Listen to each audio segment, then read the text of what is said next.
Hey everybody, Bearded Rogue here.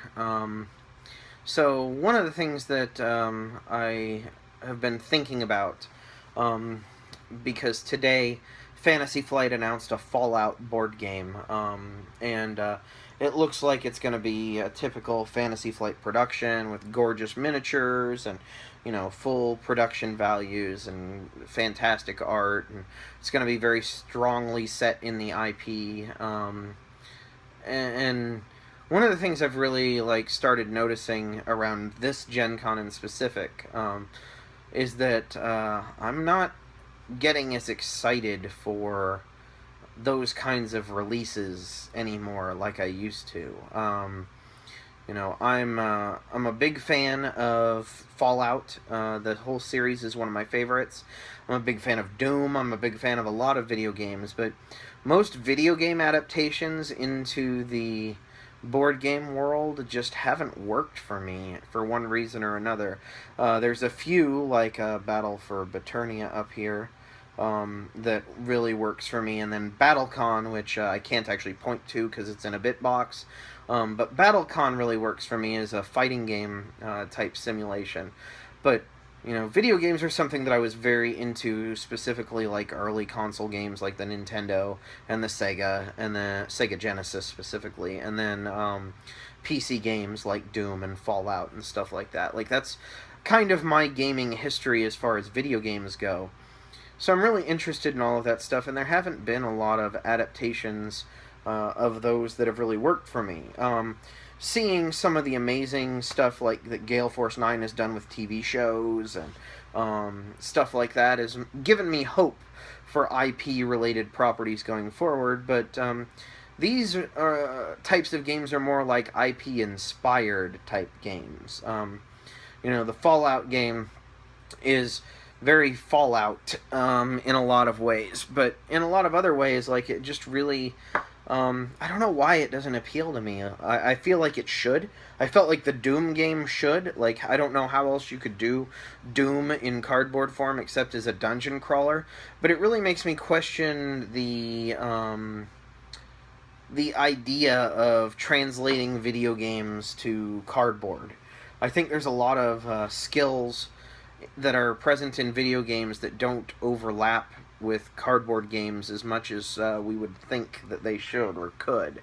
The Dark Souls board game I've heard some things about too. And I don't know, it's very weird to me because it seems like something that should work. They're both games, but digital games and analog games, or cardboard board games, because some people hate when you call them analog games, really don't do the same kinds of things. They require a lot of the same skills to make, in some regards, but they're not. They don't do the same thing. Like BattleCon is a great example. So, in most fighting games, there are two levels of the fighting game that you're kind of working on. One is mastering the controls, the specific button inputs that let you execute the various attacks and the timings of those attacks, and it gets down in championship level play to the individual frames of animation and where you can be hit during your attacks and knowing where those are so that you know where you can land a hit on an opponent or where you're invulnerable, or all of that stuff. There's so much to it as far as the actual execution of the stuff in real time. BattleCon says, you know what, we don't really care about all of that. We're going to look at the second level, the mind game level, the what do I think this person is going to do, and what can I do as my character to leverage that fact. Is what I think he's going to do too obvious? Does he know that I have a counter that will counter what he's going to do? Maybe I should do this instead, which will counter his counter. In a professional fighting game level, like, the players are doing all of this stuff in their head. What do I think this character or this player is going to do with this character? What does my character do that counters that? is that too obvious? Does he know that this character that I have counters his character in a specific way, and does he have a counter strategy for that? If so, does my character have a counter strategy for his counter strategy? Am I making this too hard for myself? Should I just execute my straight strategy, or do I whip out the counter strategy? Or do I go like I'm going to play it straight, and then halfway through switch to the counter strategy so that it catches him by surprise? All of this high-level tactical thinking and strategy of how you approach the match is happening. But if you can't execute the button commands, it really doesn't matter. You can't get to stage 2 of the fighting game world unless you can master stage 1. If you can't make your character do exactly what you want it to do when you want it to do it on screen, then you don't have that available to you. So what BattleCon did is it took that experience, the second level experience that you get in fighting games, but only if you can get over the hurdle to entry, and made it available to people in cardboard form. It didn't try to simulate fighting games. It's not real time. It didn't try to have players, mashing buttons or specifically choosing things. It specifically looked at what in fighting games it wanted to recreate and then did that. Battle for Baturnia is very similar. It's interesting to me that both of these are like simultaneous action selection reveal type games with nearly perfect information in them. Because this Battle for Baturnia is trying to replicate MOBAs, the multiplayer online battle arena type games. Where again, you have to have knowledge of how your character works, and you have to have knowledge of how the other characters on the field work, and how yours interacts with theirs, and what your straight strategy should be, what your counter strategy should be. All of that. It's the same kind of thing, but on a team level rather than an individual level. And I think Baturnia is actually best as a 4-player game, with 2 teams playing 2 characters each on each team. The teams are always 4 characters, but I really think it shines as a 4-player game with 2 teams of 2. Not that the 2-player controlling teams of 4 is bad. The head-to-head version is still good, but I really think it captures the MOBA essence when you're actually working with another person, in my opinion. And I think that, again, it's not trying to be a straight replication of MOBAs. It can't. The lane mechanisms inside of a MOBA, it doesn't simulate creeps. It doesn't have all of this extra added stuff in it that exists in the digital world because there's no computer to process that. It instead tries to distill it down. And I think a lot of the video game properties either don't try to distill it down, they try to do too much, or vice versa, they are a board game first and then tied into the video game property. They aren't looking at the video game and going, what is it about this that people like that we can reproduce? Because, like, for me, what I like about Doom is that it's just nonstop go, go, go. Like, it's, you executing your attacks as quickly as possible, constantly moving. Like, it's why the recreation of Doom, the latest version that was released on the newer gen systems, feels so much like the original, whereas Doom 3 doesn't, because Doom 3 tries to be more of a, like, atmosphere-based shooter. It's not really a cover shooter, but it's kind of leaning more in that direction. Whereas the original Doom was like an arcade game style shooter where you're constantly in motion. You can dodge most of the projectiles that are coming at you. You're an unrepentant death dealer. And all of that exists. And then the Fantasy Flight game is Descent.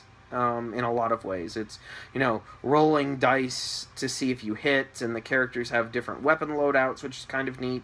Like, it's not that the game is bad, it's that it's not Doom. And I don't know how to reconcile that idea. Like, I don't, this isn't a video where I can give you guys any answers. It's mostly opinion and just kind of ruminating on it. But I found that I wasn't excited about it, and that made me really kind of sad. Fallout is a property that I absolutely love, that I was totally crazy about.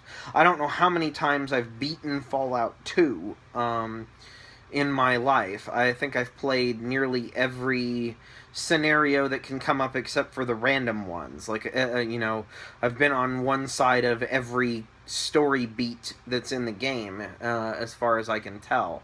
Its predecessor, Wasteland, was similar in that I had, I would play as many different scenarios and as many different pathways as I possibly could. I don't know why this one doesn't excite me. It seems like it should, as a fan of the Fallout property. But looking at the gameplay, it looks like a very interesting board game, and I might actually like the board game more if it wasn't Fallout IP. I don't know. Maybe I'll play it at Gen Con, or I'll get a chance to watch some videos of other people playing it, and my excitement will grow, and I'll see where the connects are. But right now, just based on ad copy and the marketing stuff that I've seen today, and granted it was announced today, I'm just not that excited about it, and I felt the same way about Doom. The original Doom game, the Descent predecessor, was one that when I first got into the hobby I couldn't wait to get, and it went out of print and I couldn't get it or the expansion, and I never did, and I felt really bad about it. And then I played a whole bunch of Descent, the first edition of Descent, and really enjoyed that, especially with the Road to Legend campaign, but then moved away from the people that I was in the campaign with. And now, I can't imagine getting a game like it or Imperial Assault or something like that and playing it that way. I have problems getting my Ninja Turtles game to the table with its campaign mode, and it's a game that can be played with 2 players. One person has to run all 4 turtles, but oh well. It seems like those kind of games are not the kind of games that I get to play much anymore, even if I like them. And maybe that's it. Maybe the problem is that I don't really see how it would ever get to the table. I had that problem with Battlestar Galactica as a game, and that the people that I regularly gamed with or that I lived with either had no interest in the game because of the theme, which shocks me, or had no interest in the game because of the gameplay. They don't like trader games, they don't like hidden information games, they don't like secret roles, blah blah blah. They didn't like the fact that there was a loyalist in the middle of the game where you could switch from one side to another, and then you were actively working against all the progress that you made in the first half of the game, etc., etc. There were all sorts of reasons why people who I played games with didn't want to play BSG, and as such I played it twice and the entire time that I owned it, which is terrible. I've played Orleans and Caverna and Battle for Baturnia many, many more times than that. Hell, I've played Android here 3 times, and it's has the potential to be like an 8-hour epic where you have to set aside time to play it, because you have to go through the rules teach with everybody ahead of time, and